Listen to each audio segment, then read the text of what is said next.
Boom, boom, boom. Welcome to episode 3 of the 708 Benchmark podcast. I'm Peter Augustiniak. I'm joined again by my friends Lucas and Noah Birchman. We got a lot to talk about today. We have the NBA refs who have consistently gotten worse throughout the year. We take a look at this upcoming weekend and sort of just the NBA in review. We look into the latest NBA mock drafts according to NBADraft.net. We take a look at college basketball, kind of weekend review, look towards the weekend, upcoming games. And then, we talk about our locks and dogs of the week.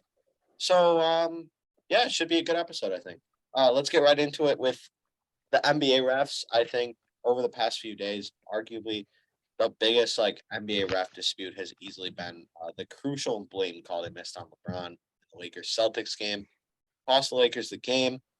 And that's been the fourth time in the last week where I saw this on Twitter actually the other day. The fourth time in the last week where there have been blatant missed calls on LeBron, and there were pictures of all of them. But I think the one in the Lakers Celtics game was arguably the worst. So what do you guys think about that?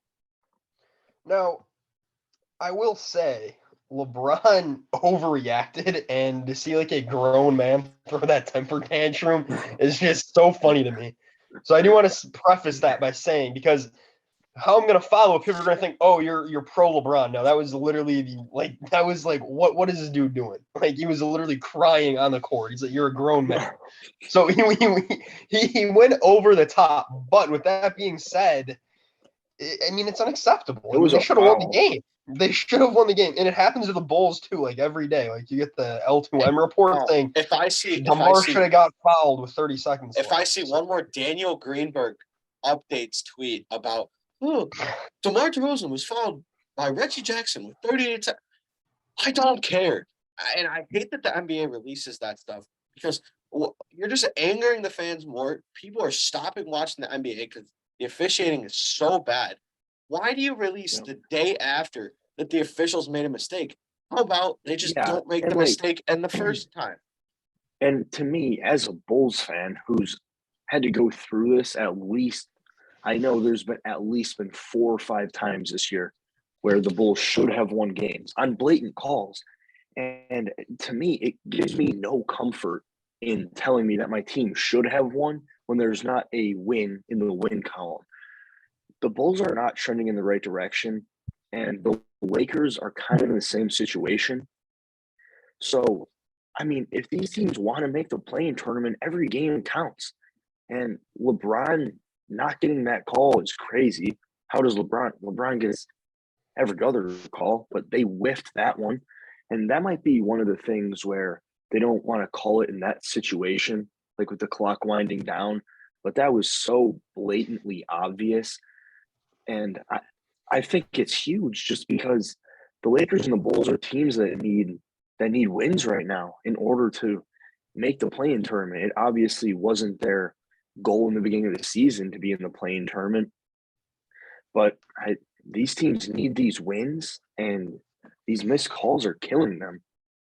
Yeah, see, my thing about that is the whole late in the game, you don't want to call the foul. I can understand that because, yeah, you don't want a game to be determined by the refs. I completely understand that. But just because there's under a minute left in the game does not change the definition of a foul. And just because a player misses a layup does not change the definition of a foul. Because that's another thing you see in college and in the NBA. These late whistles being called. If you guys watch the K-State Kansas game, it happened so much. Waiting to see if the ball goes in before they call a foul. I get now wanting to kill foul or not. But yeah, a foul is a foul. The surrounding game does not change that. So I think that's pretty stupid. Yeah, refs need to be held accountable. They do. They need to be held accountable. These guys are ghosts. When they're not on the court fishing the game, they're ghosts. So yeah, and then you get into the talking point do you suspend them? Do you have them work less games? What kind of punishments? Fines? Obviously not on the level of NBA players, somewhat in relation to what they make, but these are influencing games, and the refs have been way worse than they have been the past few years in every sport. Yeah, I mean, going back to the whole thing of if it's a make or a miss that determines the foul. I just don't understand how you can go a whole game and like fouls are only called if like the ball goes like if it's a miss. And like if a lot of times if they make the basket, you don't see and one calls because the refs are like, oh, they got 2 points. They don't need the foul. I don't understand when basketball turned into a make or miss determines a foul. And I think going off of that, you guys talked about the refs like being ghosts and really needing to be held more accountable. I just finished watching the Netflix documentary on Tim Donaghy the other day. I mean, is this another Tim? I'm not going to sit here and try and say that, NBA refs are betting on games right now, but Looks like it. it looks like, is it another Tim Donaghy situation? And I think there's questions about that. And I think that NBA needs to investigate now and start getting ahead of it before it turns into the media is the one who breaks it and it turns into a whole nother Netflix documentary. See, now my thing here, I saw this on Twitter. It was literally like a response to one of the many tweets about LeBron getting fouled, and it was a quote tweet of the ref that Papev showed the camera to, whoever that was. It was a quote tweet of his wife who's on Twitter, and like his whole family was wearing Celtics jerseys. Yeah, I saw that. And then the guy, and again, don't know how true this is. This is literally me skimming over like a response to a Bleacher Report tweet. It is, but Twitter, they said so. This ref is like 37. Like the Celtics are 37-3 or some crazy number like that when reffing Celtics games. Like when that guy's reffing Celtics. This is like, I don't know if it's true. I'm not one for conspiracies like that, but speaking on the Tim Donaghy thing, I think that is something I needed to mention. See, I look at like the conspiracies like that, and you look at Chris Paul, and is because he's the NBA Players Association president. They've started this conspiracy that's why he doesn't win in the playoffs, and they're trying to start a conspiracy in the NBA like similar to that of the NFL right now, that the NFL is scripted, which that's ridiculous. That's a whole ridiculous. That's a whole nother story for a whole nother Arian day. Foster is off his. Yeah, but Arian Foster just wants clout from falling off 10 years ago. But yeah, I mean, you kind of look at the NBA and guys are trying. People are trying to start those. People are trying to start those similar conspiracies, but I really think that at the end of the day, it's people who are trying to just get famous on Twitter by getting a lot of likes on their tweets. Yeah, I mean, I'm not going to go.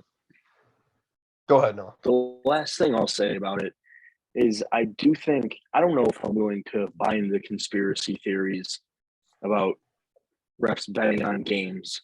I mean, obviously it has happened before, which is crazy, but I'm not ready to go there yet. But I just think there needs to be some type of accountability that these refs have to face. These guys go and blow games, and I know I'm not going to be like, oh, NBA guys need money, but like there's incentives and things like that. Like there's a lot on the line, even in a regular season game, especially in the cases of teams on the bubble of getting into that play-in tournament. And refs, I mean, single-handedly, like you can't obviously guarantee LeBron makes those free throws, but I can make you have to. argument It's that he terrible. only one of them. Yeah, I know, but I'm just saying. Yeah, it's not very often LeBron. But I don't know. LeBron's not a good free throw shooter, but I think no. I'm not going to sit here and say LeBron's a good free throw shooter by any means, but he's hitting one of those two. He's a good enough shooter to hit one of two, especially in a clutch situation. Yeah, but anyways, I think the main idea of this thing is that the refs need to be held accountable. Yeah, absolutely. Because they can go out there, blow games, and no repercussions at all. Mm-hmm. Yeah, like you got to sit in front of a press conference or something and say, what was going through your head in this call? Why did you think this wasn't a foul? They just keep them so separate from everything public about the NBA.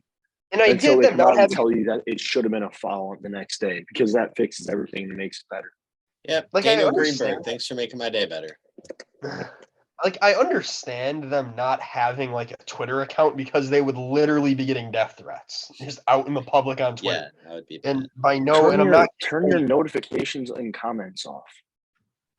But then what's the point of having a Twitter if you're not going to interact with the people that are like? Yeah, but you can't act like there aren't Twitter accounts that won't let you comment or you can't DM. No, I There know, are but accounts like that. they're not sharing or spreading information. They would be on Twitter for one reason, and it's to get flamed, like literally flamed by NBA Twitter. Yeah. I know. I'm not talking about them getting flamed. There legitimately needs to be. They need to be held accountable. Like, Yeah. find them.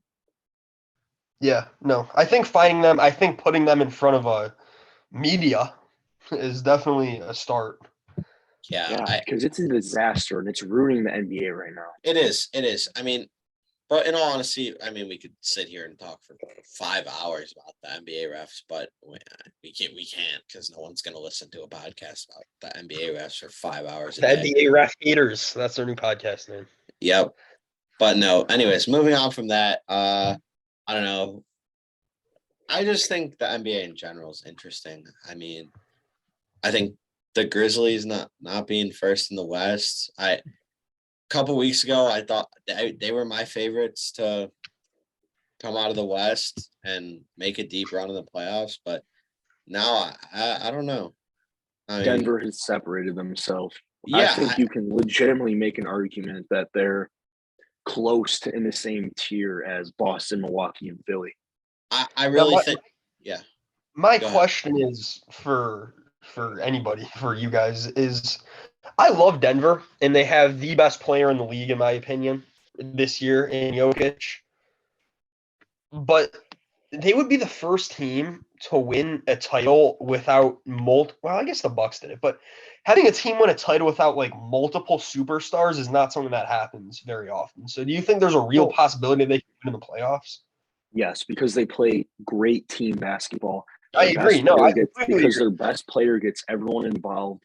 Jamal Murray has played really well lately. Michael Porter Jr. has played very well lately. Yeah. They have good role pieces. I think that team legitimately can contend for the NBA Finals. I want to talk about someone who, 3 years ago I did not think would ever do anything from an offensive standpoint, and that for me that's Aaron Gordon. I think Forgot to mention him. I think He's great. I think he's arguably the biggest X factor on that team. I think arguably prior to this season, I don't know about you guys. I looked at him as an athletic guy who could dunk. That's all he was known for, was being in these dunk contests. And now you look at him and he's actually putting up numbers and he's actually scoring the basketball. He's a great defender. Literally a triple-double threat. Yeah. I just think the fact that Jokic, I think that if Jokic couldn't facilitate, that team is very different. But the fact that Jokic can facilitate so well and spread the floor for a guy at the 5 position. Gordon can. Yeah, I don't. That team wins the.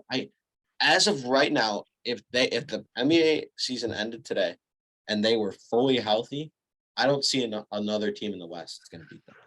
I mean, yeah, the West is weak this year for sure. The West is very weak. The East is definitely, and that was not the case 4 or 5 years ago. But the West has definitely become worse in the last couple of years. Oh, absolutely.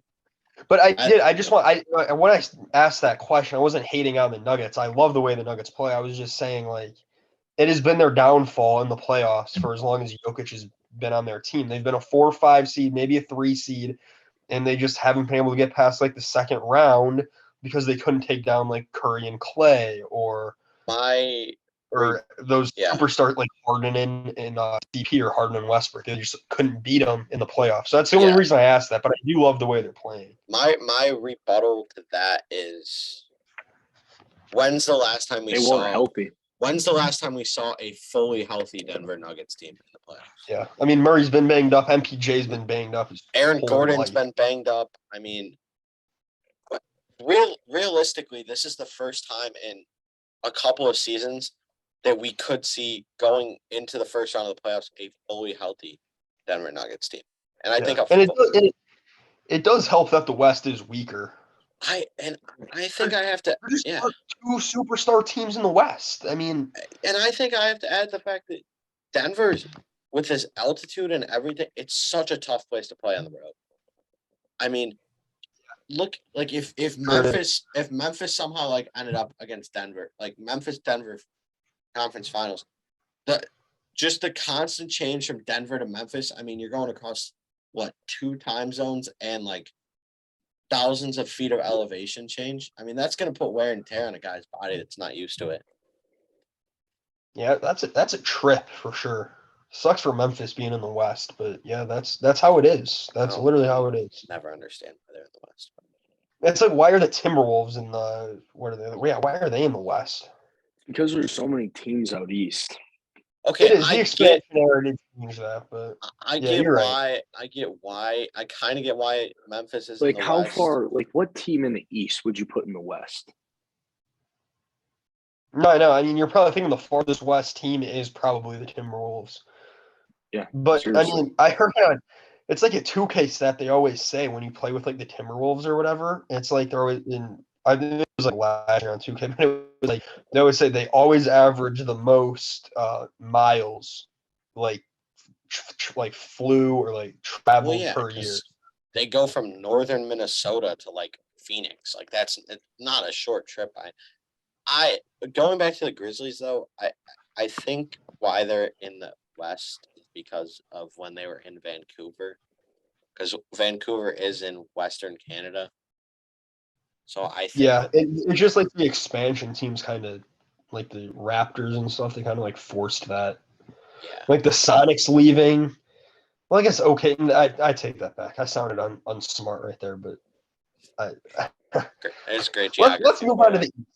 Let's move on to how good Yeah. this is. Let's move on to the fact that the 76ers are right there with Boston. Right Yeah, there. no, they've looked like the best team in the league over the last week or two. They just beat the Nuggets. Again, my And really, to me, I think there are 4 teams that legitimately can win the NBA Finals that I have confidence in. The NBA playoffs are so different because it's not like March Madness where truly anything can happen. Like to me, there's 4 teams that can win it, and it's the Nuggets and those top 3 teams in the East. Who would you say the top three in the East are right now? Boston, Philly, Boston, Brooklyn. Philly, and Brooklyn. Boston, Mhm. Philly, and Milwaukee. I say if both teams are fully I healthy. think Brooklyn can win I a don't- title. I don't think so. They don't have a great supporting cast. Clax I has think. been I playing. think. I don't know. I think Watanabe Milwaukee. is coming out of his shell, man. Yuta Watanabe Do is you seriously think that? Would you think if you had to guess today, if I had to tell you the Eastern Conference Finals would be Brooklyn, Milwaukee, or are you taking a 7-game series? I mean, we already saw them play in a 7-game series. Dude, low key, bro. I know, but I don't different know. year. Brooklyn. I don't know. I think that I'm I taking don't know if I Milwaukee. necessarily say Brooklyn right now, but I think it's a lot closer than It comes down how to game you 7. how you're I mean, to be. it's going to I'm 7. taking games. Milwaukee. It's like Chris Milwaukee and what Middleton. though? Like Milwaukee in 7. Drew Holiday. But Giannis Chris is Middleton's unstoppable, not been good. and they're still top 3 in the East. Well, yeah, because Giannis gets 95 fouls called on someone else every game. It's like I'm not discrediting it, but like I think you got to give some respect to KD, who's just a gamer. That dude will show out when he needs to. And then Kyrie's been a bucket this year. Yeah, except KD's I'm problem not is he'll have his saying feet on the line for a 3-pointer when it counts. Dude, I'm not saying that the Nets are a bad team. I just think Milwaukee's a more complete team. I don't think Milwaukee would have been the example I would have used. I would have said Brooklyn or Philly would have a better chance at beating, or Boston or Philly would have a better chance at beating Brooklyn as opposed to Milwaukee. Well, yeah, no, I think Milwaukee's the 3rd best team in the East right now. I think Brooklyn is. I think that 3-4 spot is energy. The East is going to be fun though, because I literally could see any of those 4 teams coming out, and that makes it a lot better. It makes for more parity. So Yeah. like, I mean, you don't. It's like I still do think that the favorite in the East, and I don't know if we all agree on this, but I think it's Boston. I think so too. Their defense is very good. Yeah, And Marcus Smart is Team is proven. so good. I think when you look at Tatum is so good, man. Marcus Smart's proven over the last year and a half that he can control and facilitate an offense. So I think that Absolutely. I think you want to talk about depth. Boston is the team to talk about depth. I mean, you got the Time Lord. they're Time Lord. I mean, their bench lineup could arguably be a starting lineup for some teams in the NBA. Yeah. Shoot, as a Bulls fan, I'd take the Celtics bench. Well, Our obviously. starters. I mean, you want to talk about bottom feeders of the East, even though the standings might not show it, but Bulls are right there. jeez, It's not getting any better, and No, I think there's a it serious just gets conversation to be worse. had as to what this team does at the trade deadline. And I don't know if AK is willing to pull the plug right now, It's so but bad. if you can get 2 first-round picks for Alex Caruso, Yeah, I mean, I don't know. I don't I know don't if think- any of us are declining that, and I don't think you can get that for him. well, I saw on Twitter that it was like because they valued Alex Caruso so high that a lot of NBA teams are just like, oh, I guess Caruso's untouchable because no one's willing to give up 2 first-round picks for a guy like Caruso. Well, maybe they should because defense has been literally it's non-existent. I saw JJ Redick on TikTok the other day talking about like how the number like 30th like when and whoever's and like his rookie year when the team that was ranked 30th in defense would be like top 10 this year. So I think That's crazy. that's wild. So I think having a defensive guy like Caruso is very important.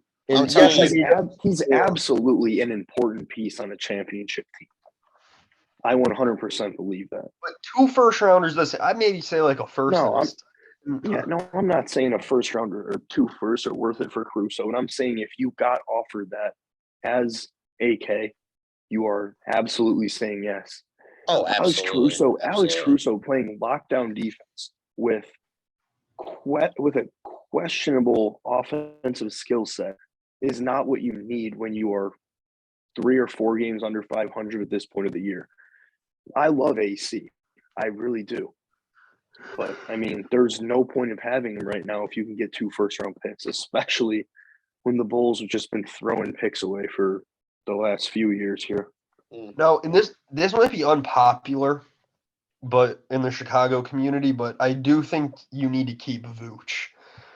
I love how Vooch is playing. I would trade Zach over him, and I would definitely. I don't know if I necessarily like. Obviously, I don't want them to tear it apart, but Vooch, you need a good center to win games. That's a hot take. That's That's a wild. hot take. I'm not saying Vooch is better than Zach.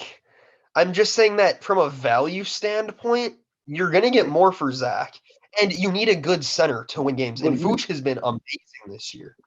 You can absolutely get a lot for Vooch.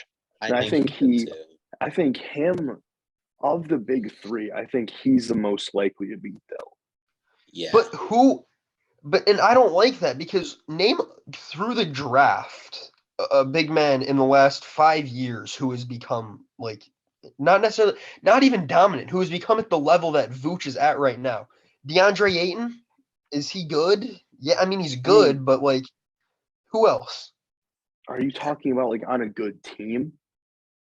I mean anybody, literally anybody who's like, come through the draft the last 5 years has been good as Vooch.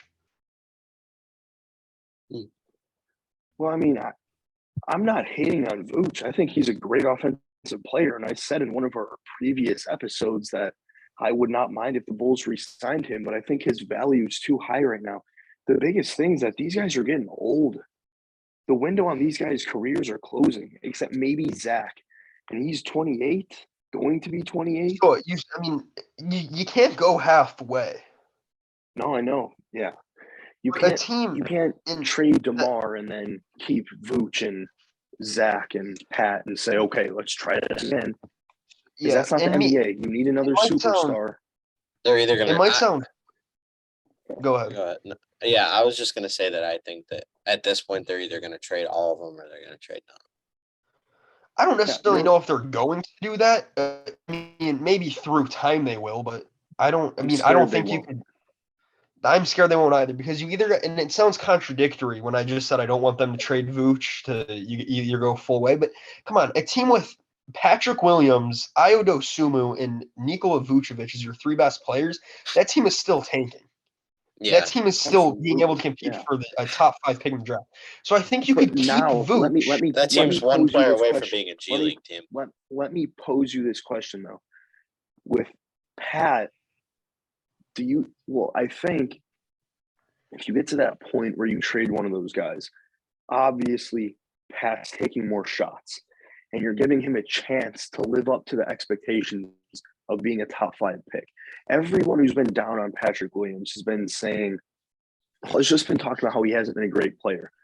Patrick Williams has been awesome over this really rough stretch for the Bulls. He's been great on the glass. He's been a great shooter, but Pat is never going to take 20 shots in a game to put up the point totals people want him to put up if you have DeMar, Zach, and Vooch getting shots in front of him. Yeah. But Patrick Williams has been great, and I absolutely believe that he could be a building block of the next – I'm not going to say next great Bulls team. I have no faith. The next somewhat decent Bulls team that can make the play-in tournament. Yeah, I think the last thing I want to touch on with the Bulls is, for the third episode in a row, we're talking about him, but Lonzo Ball. I mean, I two things that I want to say before I open the floor to you guys is, but they're 47 and 50 since he's last played. They've played 97 games since he's last touched the floor. And then my second point to that is that you have the Bulls who don't know why he still has pain in his knee, his camp who still doesn't know why he has pain in his knee, and 6 different doctors, 6 that don't know why he has pain in his knee. And you got LeVar Ball who came out yesterday and said that there's he's gonna be perfectly fine, right? No, he said that there's some blockage, with some in his nerve, liquid and something in his nerve. He said he has debris in his nerve, and he's going to be back fine because he just got it removed. What are you talking about? Who thinks he's a medical expert? He talked to this 6 guy had doctors. knee surgery. Was his meniscus or MCL? It was meniscus. It was meniscus. This guy had a procedure to repair a torn meniscus. Simple procedure that would have last All-Star break, and he has not been running yet. Lonzo might never play again. At least for the Bulls. How does LeVar know that he has debris in his nerve? Well, I think if someone would know, LeVar would know. I mean, I'm not going to say LeVar does not know anything about Lonzo. So and what? It might be true about 6 doctors don't know, but he does. Well, I'm assuming he didn't just make that up. I'm assuming he has a doctor that told him that. Well, come on. No, LeVar would be the type of dude to make that up. He would. Again, I'm not saying he did. I think it's a pretty random thing to make up. LeVar a year ago said all 3 Ball brothers are going to be playing in Chicago by now. If you can find me, wish. I mean, you could stick Joe on the bench to get me mellow. If you could find me any doctor in the world that has debris in the knee, in the nerve of a knee as an actual medical diagnosis, then let me know. Because I've never heard of that. And no, because that is a medical diagnosis. I absolutely believe that a doctor. Debris in the nerve. Come on. Okay, now you're just Luke, but if you have to think about if you had reconstructive knee surgery, if you don't think that you can get something in your nerves, I mean, not something in your nerves, but something that obviously affects your nerves. Yeah. I mean, come on. I mean, that would be such a stretch for LeVar Ball to say that, to make up a medical diagnosis. And that's saying something. It's not like debris is like we know debris. It's not like a piece of dust mixing up his nerves. It's like something from your body. Yeah. Yes, Lucas. We know this. I'm just saying. I've never heard of that little plastic candy bar wrapper stuck in his nerve. He's got a little pebble. He's got a little pebble not blocking his nerves. Do you know? That's not what I'm saying. Do you know how many like players like have meniscus surgery? Like any sport have meniscus surgery, and I've never ever once heard the diagnosis of debris in the nerve. I mean, things can go wrong. I've never heard a meniscus procedure turn into a 2-year absence, and you still That's what I'm can't saying. walk, still can't run. I'll take that. Yeah, Hey, he 2 can weeks dunk, ago, though. He can dunk. 2 weeks ago, Noah and I said that we got to stick it out, and Lonzo will be a key for this team. Our I'm done beat has sticking it out. completely, yeah, our beat has I'm- completely changed. I'm to- done Okay, sticking so- it out. To finish this section off, let me pose this question to you. Just answer simple, one word, yes or no. Do you think that the Bulls should be sellers at the deadline? Peter, go first. Yes. Luke? Yes. I'm glad it's not my job to decide that, though. And I mean, That's I what think I'll they should too, because, and the last thing I'll say about this, I think that the big three we have right now cannot contend for an NBA championship. All Yeah. right. But you mentioned last 5 drafts, like big man coming out. Well, I got a big man for you in this upcoming draft.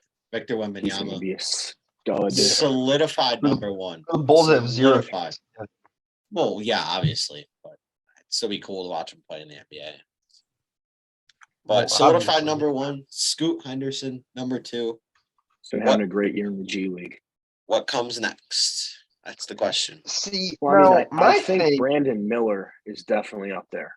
I mean, can we talk about Ben getting run out of the gym at Oklahoma and then following it up with a 60-point win against Vandy? I mean, 57. I mean, who's counting?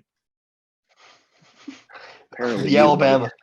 52 in football, 57 in basketball. But again, who's counting? Yeah, and obviously, I think that loss says more about Vandy than it does Alabama. But yeah, we can go back to the draft there. But yeah, I want to go back to Wemby. Obviously, I think he's going to be great, but I think expectations are a little too high. I think it's easy to say, okay, a 7'2", 7'3" guy that can shoot. It's absolutely 7'4". amazing. Okay, whatever he is. After 7'2", you're all the same. Tell Zach Edey that. Okay, but I'm just saying, like, expectation might be a little high. Like, isn't Bol the same thing?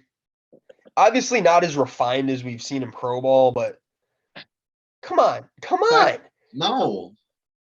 Why? They are like Bol basically the can't same shoot height. like Wemby. You're gonna tell me that? What?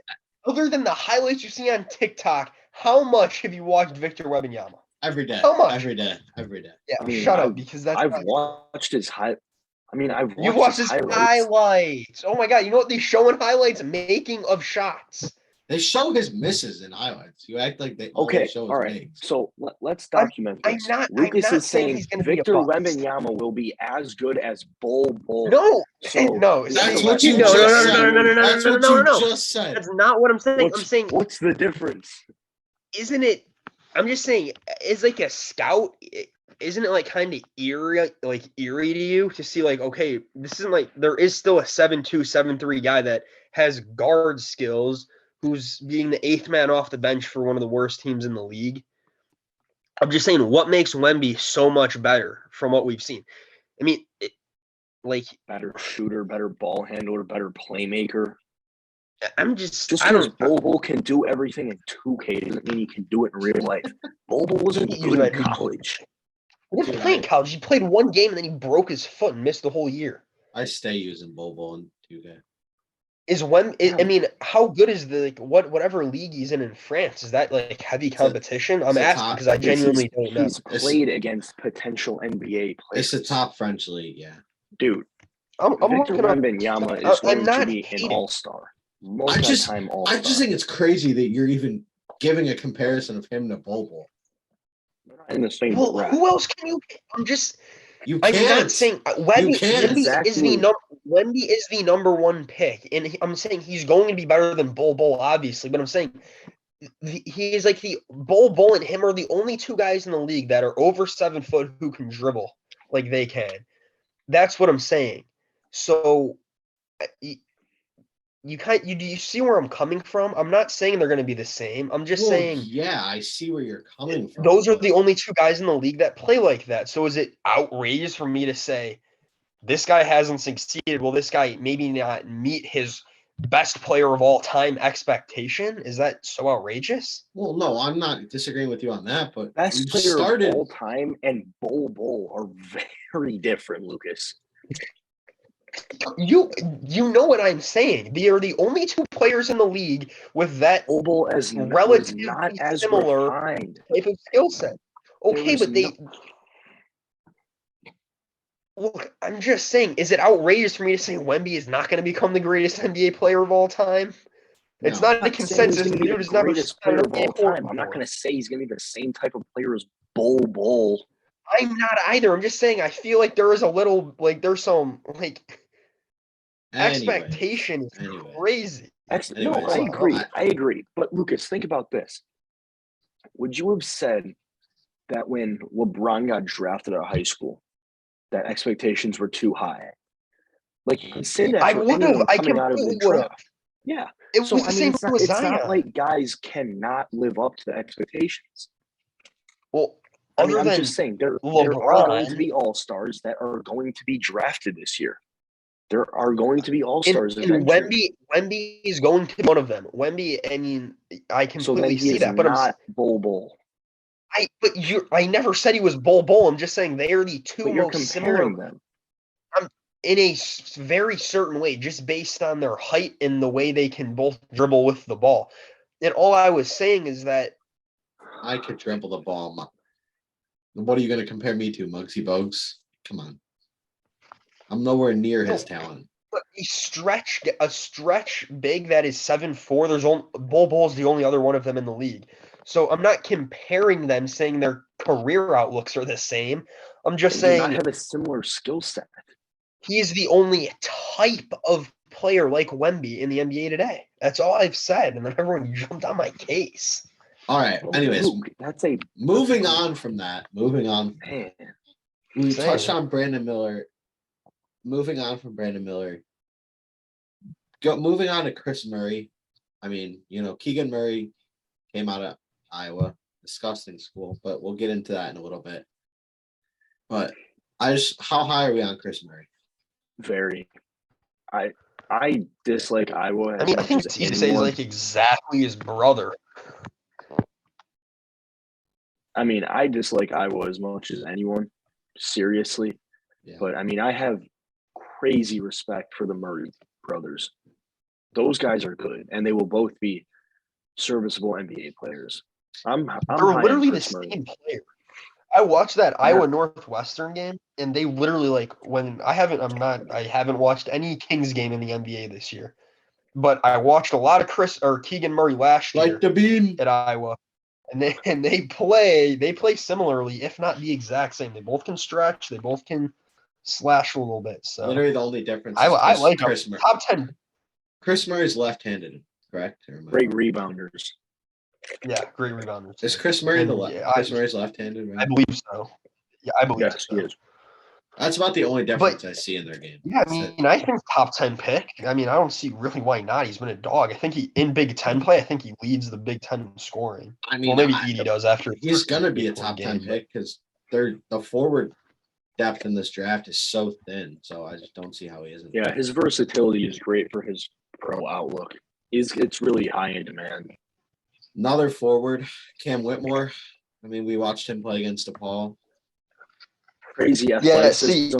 If he gets a consistent jump shot, that guy will be great. He's got everything. He has all the intangibles. Peter and we saw Cam Whitmore, and our seats were basically right up on the court. And Peter and I were jokingly clowning on Cam Whitmore. Yeah, but you weren't actively participating in the clowning. But Peter and I were actively clowning on Cam Whitmore. And then he went off the like 18 points. So I didn't know it was participating as much as the next guy. But moving on from that. Coleman Hawkins. I'm just saying, I love Cam Whitmore. Coleman Hawkins is at what pick 37 right now in the latest mock draft. Yeah, he's been playing really well lately. What's I think And his it's draft. I think his draft again, stock is I constantly think improving. it's just 32. important. I think it's Oh, just 32. important to understand what's Top of the valued in second the round. NBA now. I think it's Yeah. important to understand what's valued in the NBA now. 6'10" guy that can do it all. I wish the guy would shoot the ball instead of pump faking it 80% of the time, but the pump fake's been more effective and he's turning the ball over less. I mean, he could do everything. Yeah. Hold on one second. I need to pull something out for this conversation. You guys keep talking about him, but hold on one second. He's gonna pull out his Coleman Hawkins jersey. Wow, so crazy. I think the thing that made me the Coleman Hawkins fan is from his high school mixtape when he literally dunked on the guy and started going like this in his face. Dude, he's great. That guy's personality is just awesome. I love Coleman Hawkins, and he seriously is the X factor for Illinois. Absolutely. Yeah, I think Coleman Hawkins, as you can see, I don't know many people outside of the Illinois community that have Coleman Hawkins jerseys, but he is my favorite basketball player ever to grace the earth. So I love him. But Noah's right when you say, like, if you look at just the way the NBA is going, because if you look at his college stats, if you're a box score watcher, I mean, he doesn't stand out. He's probably averaging what, 7-8 points a game, 6-7 rebounds, 10. and 4 assists. 10. Okay, but 10, like 10, 5, 10 and 8, 4. and 3. No, 10, he yeah, gets and rebounds. He's a but great defender. you know what I'm saying? Great Like, interior defender.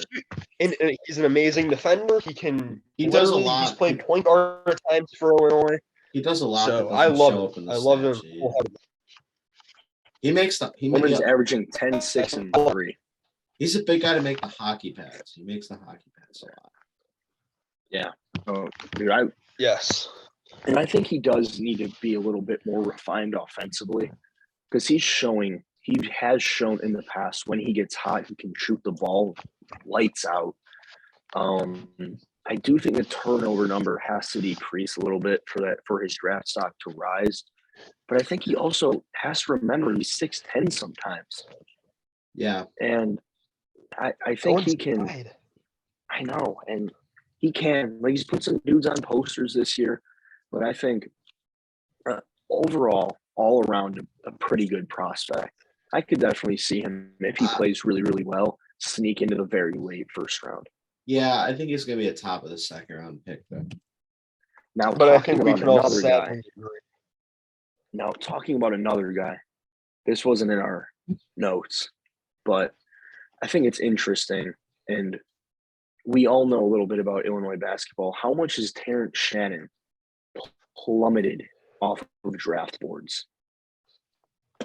I will. Peter. Oh, okay. Peter just did it, but I will speak on this because, as you can see behind me in the 3 Illinois jerseys I have, I am a diehard Illinois basketball fan. Yeah, it's I am whatever too. for me. It's whatever. I am for too. me. And Noah That's is my too. team. Noah is too. We remember the Ravonte Rice and Malcolm Hill days, man. Those were rough. Michael Finke. Hey, Michael Finke, if you ever watch this, we remember you. Don't worry. But yeah, he's Tyler dropped off Underwood. Tyler Griffey. He has Shannon. He plays great defense, and he just Got baby by hasn't scored. Greasel. He just hasn't I mean, scored in the second half of games, and obviously he Or the hasn't first. shot well. He Yeah, hasn't 'cause he has shot the well. He is shooting 25% from 3 on the year. Yeah, because he has an Yeah, IQ of it's a not good. turtle, and thinks that But taking. we need him. I don't know about that. No. we need him on the floor. I don't. Let me explain why I said IQ of a turtle.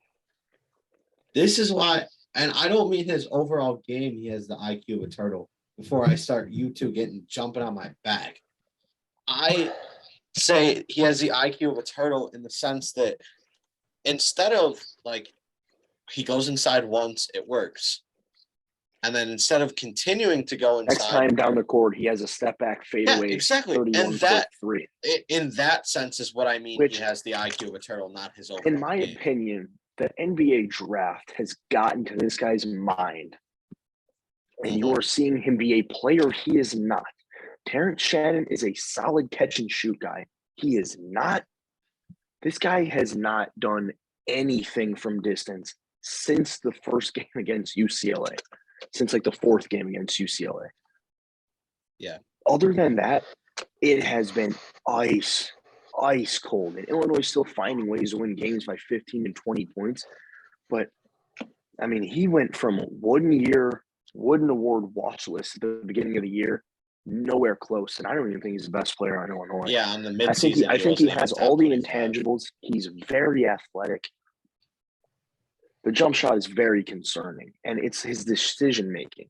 He's a good passer, but the thing is, going inside is your game, and you can make money doing that and being a serviceable catch and shoot guy. He forces it too much with the three, and that's the last thing I'll say about TJ. But I love him, and I hope that he gets it rolling. Yeah, that was where I brought in the IQ of a turtle so that you guys didn't jump all over me. Because he is a great player. Terrence Shannon is a great player. He's cold from three, but he is so big, fast, and athletic. I love Terrence Shannon, and he's exactly like a blueprint of a player you need to win in March, which is why I'm excited for Illinois. Yeah. But you just got to stop settling and start getting to the rim, see the ball fall a few times, get to the free throw line.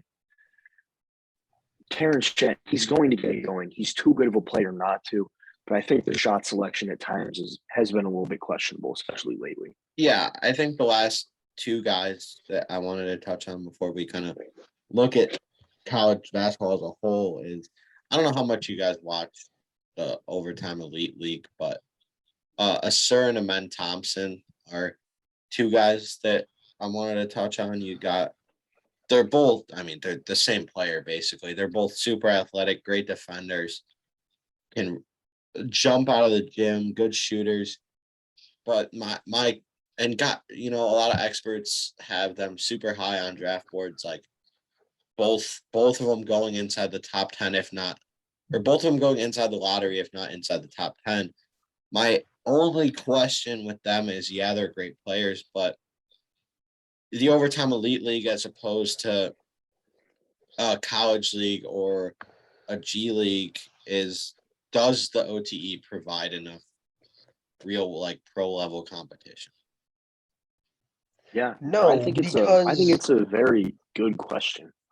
I don't think, and correct me if I'm wrong, off the top of my head, who's been the best guy that's come through like the OTE path? I mean, last year was draft. Is it Jalen Green? No, Jalen Green was G League Ignite. OTE wasn't same thing. I mean, like alternate professional career. Jalen Green, yeah. I mean, Jalen Green hasn't been a superstar people have made him out to be, and obviously, I'm not writing Jalen Green off. I'm not. He's a very young, talented player, but I don't think we've seen direct translation from alternate professional career paths to the NBA. Just be like, in a year, that guy's contributing. He's an all-star. Like, I think at least like with the G League, at least you're playing role level guys. Whereas like the OTE is literally just a high school league that you get paid to play in. Can't you be in high school and play in that? Because that's what Robert Dillingham. Gibbs. That's what like Dre Gibbs Lawhorn. He's an OTE, and I'm like, my guy. I love that guy. And so do I, but I'm like, he's a high schooler. How do you Robert Dillingham, who's going to Kentucky next year, is a point guard on one of the OT. I don't know which one. There's three of them, but one of the OTE team. Is he on the Cold Hearts? I have no clue. I think he's on the Cold Hearts because the Thompson twins are on the City Reapers. Destroyed by DGL. Yeah. ILL, baby. Keep that great guard play. Ray Gibbs Lawhorn, you're him. I just think the OT is interesting. But anyways, moving on from that, we there's a lot to talk about overall in college basketball. I mean, I think we've talked a lot about, we talked about Illinois being interesting in March. White hot. Yeah, seven of the last 8. Creighton, I think, is coming on strong. They have been way better lately. A lot. I love him. I mean, That team can do some damage in March. Tennessee's been dominant, but they just took a bad loss to Florida yesterday. I mean, It I think they'll be happens. fine. I'm not concerned. It happens. they lost to Like, you're Florida. gonna They lose lost. games. They lost to Kentucky at home. And Can't expect to be perfect. Can't expect to be perfect. That's yeah, a long season. If you go 28 and 4, the one problem with Tennessee, and it's been their problem lately, they've always played super well in the regular season, maybe not have gone as far as they would have liked to in March. They always play great defense, but the offense gets a little bit questionable at times with them. So that's just something to look out for. yeah. I mean, K-State. They got back on track with a win against Florida, then big loss This against schedule is getting big tough for them. big loss against Kansas. They come back and play Texas. Is that in Manhattan? The Texas We'll game. be there. We'll be in line 4 hours early. There you go. But I think one thing that I'd like to point out about K-State, they so desperately need Cam Carter to play well. Yeah, absolutely, horns down. But they so desperately need a third option. Yeah. I think it is Cam Carter. I mean, Rasul off the bench, but it is so predictable where they're coming from. And Noel and Keontae, great players, but I think that was the worst game that K-State has played since their Butler loss, just in terms of turning the ball over like crazy, leaving Jalen Wilson wide open, letting up 90 on the road. I mean, obviously it's a tough place to play. Hated admitting that, but I was disappointed. I wasn't by any means expecting a win at KU, especially when they've been sliding a little bit lately. But I think K-State has some flaws, and I think a few of them on the defensive end especially need some attention because letting up 100 to Texas, and I know that game was a crazy shootout where they scored a lot and won, but you can't be letting up 90 points a game. That's a recipe for disaster in March, in my opinion. Yeah, I do. I want to say, talking about K-State and being a third guy, Cam Carter, Desi Sills are great players and they need to step up. Naquan Tomlin, he's one of my favorite players in college basketball. His Me too, length, he started playing basketball 4 years ago. That's so crazy to me. And he's raw right now, so he's obviously not going to go to the NBA this year. But he will definitely an NBA guy. Definitely an NBA guy a couple of years down the road. I love the way he plays. He's big. He defends very well. He handles the ball like he's a guard, and he's like 6'8", 6'9", so good shooter, decent shooter. 6'10", yeah, good shooter. So I want, if we're talking about K-State, he does need to be mentioned. So I think K-State needs a defensive rebound. Yeah. They've been terrible on the glass, and that's part of the reason their defense looks so bad. Well, Keontae Johnson's 6'5". Keontae Johnson's 6'5", and he's like your leading rebounder. Like, that's not good. 6'6", and Keontae's a good rebounder. And that's been a great rebounder. State the past few years. Mark Smith last year was the only guy who could get a rebound.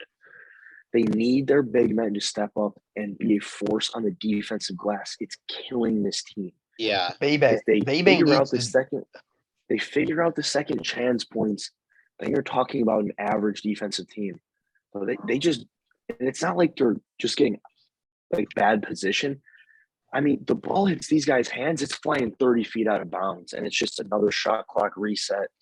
And I'm not upset with K-State, but they need to do some things better, or else you fall asleep for a few games in the Big 12, you're going to lose all of them. Yeah. Yeah. Speaking of the Big 12, well, kind of the Big 12, Bama got absolutely wrecked. Shredded. And the in reason Bedlam. And the reason I'm not concerned is because,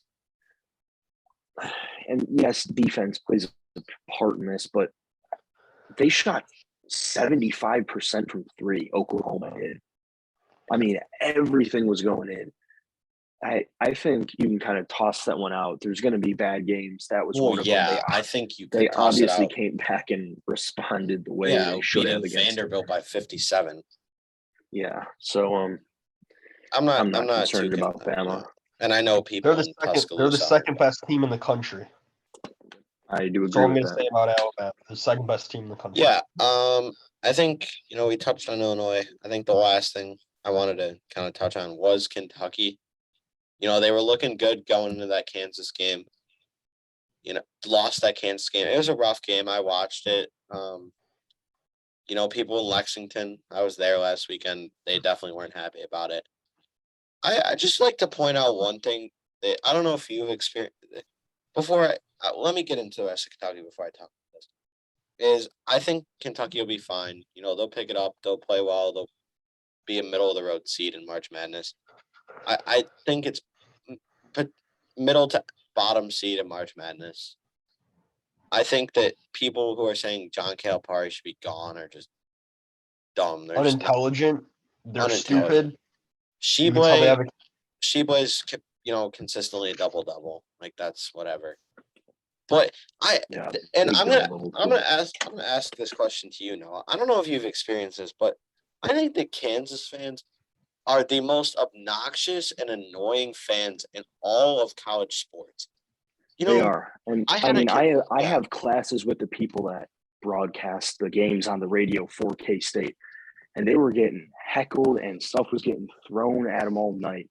And that's what they said. And this isn't me just hating on KU, but I think, and I love trash talk, and it's what makes college basketball, and I love it. I love like tough home court advantages and all that, but I don't know, you're getting student play-by-play people on the radio broadcasting a game, not saying anything to you, and you're getting hot dogs thrown at you. I'm literally walking down the street after the UKKU game, and I had a Kentucky sweatshirt on, being in Lexington all weekend, and I got this like 50-year-old Karen in her sparkly head-to-toe Kansas outfit, and she threw like 3 empty beer cans at me as I'm walking down the street because I had a Kentucky sweatshirt on.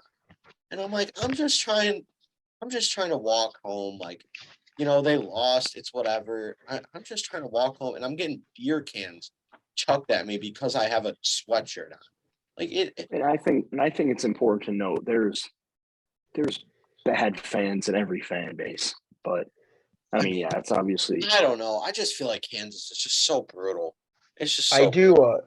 I want to say I know you directed that at Noah because obviously he goes to Kansas State, big rival with Kansas. Yeah. You just were in an environment with a bunch of Kansas fans when you were in Lexington. I do want to say I can't have any stories about Kansas fans, but Bill Self, former Illinois coach, and Illinois was, it's my dream job. Just sign an extension. Leaves for Kansas like that same preseason. Bill So I'm not. Spine. I don't. No spine. I hate Kansas. I hate Kansas as much as everyone else in here. So Bill Self has 0 spine. Might be my least favorite coach in college basketball. He's definitely up there. Brand McCaffrey. And I do kind of want to go back to Illinois and talk about them as a team, not just an individual like draft prospect. Yeah. A team's heating up at the right time, and this is so Brad Underwood. Have everyone Illinois Twitter's calling for his head, and then we lose some games early. Everyone's all fired up about it, and I know certain Illinois fans that are not big Brad Underwood fans. Let's just say that. So do I. But, I know him 1-2. But I feel like I might know this guy knows how to coach. He wins Big Ten games.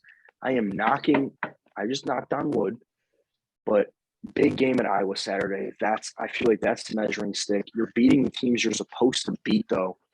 Toss the Indiana loss out the window. I mean, but seriously, I think this team, and this is with their best player playing, to be honest, terribly. Terrence Shannon has been brutal lately. No, Matthew Meyer's been playing remarkably. What are you talking about? Our best players playing poorly. He didn't even play very well against Nebraska. No, he didn't. Illinois, he really did. The key for Illinois is getting back and scoring inside. They have a good defense. It's just the shot selection with them. I'm gonna get real. I'm gonna get real close to the camera when I say this. Jaden, whatever his middle name is, Epps, is underrated and one of the best players on the court whenever he is on the court. That man, so whoever, Jeff Goodman, at Jeff Goodman, you know I hate teams in March that don't have guards that can hit a shot as the shot clock's winding down. You don't watch Illinois basketball because Jaden Epps is that guard. I don't care that he's a freshman. Best. In the situation with the shot clock winding down, you give that man a high ball screen, it is a bucket. Doesn't even need one. With the shot clock winding down, he has been our best player. Fade of the universe on the line. Because I'm taking Jaden Epps. Yeah, give me a right-handed floater off the glass. I'm taking Jaden Epps. That guy is a stud. Strictly because I know if the ball is in Terrence Shannon or Matthew Meyer's hands with 5 seconds left on the shot clock, it's a step back air ball 3. I want to talk about one more thing with Illinois, and it goes back to my Kansas being the worst fan base in college basketball. There might be a close first, and that is the University of Iowa Hawkeyes fan base. Specifically, their athletic taking the Crush's tickets because they can't sell out a basketball game. They are the softest athletic department I've ever witnessed. It's pathetic. And it's the most Iowa thing that I was. It is. You know, I looked at going to school there, and I'm glad I didn't because all of my friends that go there, you know, you can have your split in half by a stupid river campus, and your underground arena. You can keep it. I don't want it. And that's all we're gonna talk about with Iowa. Joke. Bush League. Bush League makes me want to beat this team on Saturday. So much more. I can't wait. Anyways, I can wait. I don't. Moving on. I'm nervous. Moving on to our last topic of the day, and it's like we do at the end of every episode.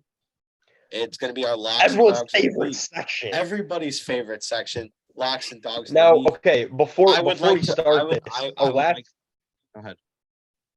Before we start this, our last episode, everyone looked at me weird when I said that the Lakers are going to go into TD Garden and beat the Celtics. And they beat them. Maybe doesn't show it in the box score, maybe doesn't show it in the record, but every NBA fan knows the Lakers won that basketball. I think I deserve my points for that. So again, you're listening to me this week on locks and dogs because I was right. I want to preface one thing because I got 2 things. I got West Virginia right on the West Virginia Auburn game, and my other thing is I was not wrong about Rui Hachimura. He got 14 combined, everything. Total. 14 total. So I don't want to hear anyone saying that I was wrong or that I was stupid for that Rui Hachimura bet. However, for the time being, Peter does not have to go to a Cubs game in his underwear. But I'm not going our to next that bet anytime soon. But anyways, yeah, I do want to preface one thing that. Since we are talking about locks and dogs of the week, I do not condone sports betting. Please be over the age of 21 and bet responsibly. This is not sports betting. It's just predictions. It's just predictions. I do not condone wasting your money on sports bets. Don't get addicted. I condone sports gambling, and I strongly encourage every single person to go hammer the money lines of every team I'm about to say. Take out a second mortgage on your house. Sell your car. Yeah. I am strongly against it, so no. But just wait, Lucas. Moving on. I don't bet on lines. I bet on outright because I don't bet on lines. Sports betting? Am I gonna be able to start our section, or are we just gonna? I'm just trying to keep the people. I'm just trying to keep the people safe. All right. Anyways, moving into we're gonna start with everybody's NCAA lock of the week. Mine is San Diego State over Boise State. I think that's a pretty easy lock. But Lucas, what do you got? I have Arizona over Oregon. They play tonight in Arizona, and Oregon is just not the team they've been under Dana Altman this year. The team that they usually are. So, and Arizona is a very good basketball team. They're in wherever the campus of Arizona, whatever city that's in, that's where they're playing. So I believe Arizona wins. Yeah, Tempe? Arizona's going to win. And Tempe, sure. No, they're in Tempe. No. Tempe is Arizona State. It's Tempe, not Tempe. Tempe. Is that in No, that Arizona Arizona State though? isn't Arizona State. I shouldn't have Phoenix? brought it up, but Arizona's going to beat Oregon tonight. Noah, who's your NCAA lock? I have Baylor over Texas Tech. Texas that- Tech just got a big win over Iowa State. But I think Keontae George has really come on for Baylor, and reminiscent of Scott Drew, knows how to get his guys going. I think Is that Baylor's Baylor? outlook. Is that Baylor game in Wacko? Cloning on Anyways. both pronunciation. Anyways. Baylor has pro talent, and I think that should be a game they have to win. Yeah, agreed. I agree. I'm gonna go with we're gonna go in NCAA dogs now. My underdog of the week is Auburn over Tennessee in Knoxville. Tennessee comes in, kind of scuffling as of late. I think this is Auburn's chance to pounce and, beat whatever a Volunteer is. Go ahead. I have Indiana over Purdue in Bloomington. Now you're going to look at me like I'm wild because Purdue's the number one team and they look unbeatable, but you're in Bloomington. It is one of the biggest rivalries in college basketball, maybe the biggest basketball rivalry in the Big Ten because Michigan and Ohio State don't care about basketball. But I think it's possible. And Indiana just had a bad loss at Maryland, but I really do think that Trace Jackson Davis is playing very good basketball right now. And I think that, not saying it's guaranteed going to happen, but I would not be surprised if Indiana wins. So you're There's telling one me to guy that hammer can it, lock right? up TJD. There's one guy that can play really well against TJD. It's Edey. Yeah, but TJD plays differently. He's like a drive. He like catches at the elbow and drives. I don't know if Edey can necessarily keep up with that, but I'm just saying. I'm not. He definitely can, but he has a 9'8" wingspan. Maybe it's No. Mike. I hate Zach Edey. He's just big. My Okay. college dog this week is Iowa State over Kansas.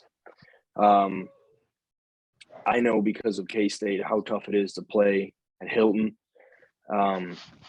Kansas can't use a really good team, but I like Iowa State as I'm assuming that they will be dogs at home. If I'm wrong, I think it would still be an upset if Iowa State beat them. So that's my college dog. All right. Moving on to the NBA. My NBA lock of the week is the Celtics -10 over Phoenix. I don't really think there's much to discuss there. I mean, Celtics are the best team in the East. I think they're gonna cover that and more. But yeah, that's what I got for my NBA lock of the week. I have the Nuggets over the Warriors. They're in Denver. Warriors are really bad on the road, so Nuggets will get that win. Yeah, Warriors are the worst team in the NBA on the road. So. Yeah. Oh God, I hate doing this again because the Bulls are playing a team that only has like 17 wins. But the Bulls have to beat the Hornets, bro. The last time I did this, like 2 episodes ago, I had the Bulls over the Hornets in Charlotte. They didn't get it done like they do. They do not get it done. I have a recommendation. If you decide you're a sports betting and the Bulls go up by 25 points before halftime, I know a quick way to make you a lot of money, and you take the team that they're playing. The Bulls suck, but they have to win today if they don't want everything to just blow up in their face. Bulls over the Hornets. Please. Agree. Please. That team is just so hit or miss, and they play down to the level of their competition so much, and it is just the worst possible thing for an NBA team. Yeah, I agree. They really they keep blowing big leads. So, Peter, who is your NBA underdog? Yeah, sorry, having some camera difficulties there. But my NBA dog of the week is the Hawks +1.5 over Utah. I think I'm going to take the Hawks. I like it. Take the Hawks in that one. I like it.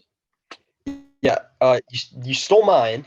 Clearly stated on our little Google Doc that I took that. Oh, I never changed that one. Don't worry, I already picked another one because I can see into the future. I knew that was going to happen. So I'm taking, I think Peter, I don't know. Someone had the lock of the Celtics over the Suns. That's me. Suns are going to be the Celtics for no reason other than the Suns are a halfway decent basketball team, and I just had to change my on the fly. So that right there is why they are going to beat the Celtics. Fair. That's my bad. My bad. Tonight I have the Grizzlies over the Cavs.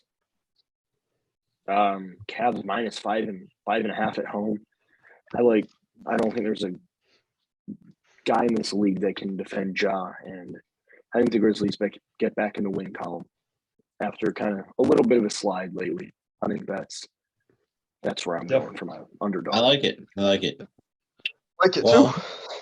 Well, with that being said, again, please bet responsibly if you do so choose to bet. And I think that's about all we got for this episode. So like, subscribe, and we'll see you in the next episode. Thank you. Hey, one last thing. 95% of bettors stop betting before they win big money. Yep. Hammer Stay all in my debt, money. people. Stay in debt. Keep betting. I'm kidding. I don't condone betting, but yeah. All right. Yeah. We'll We'll see you see. guys in the We'll next see you later episode. on in the week. Peace.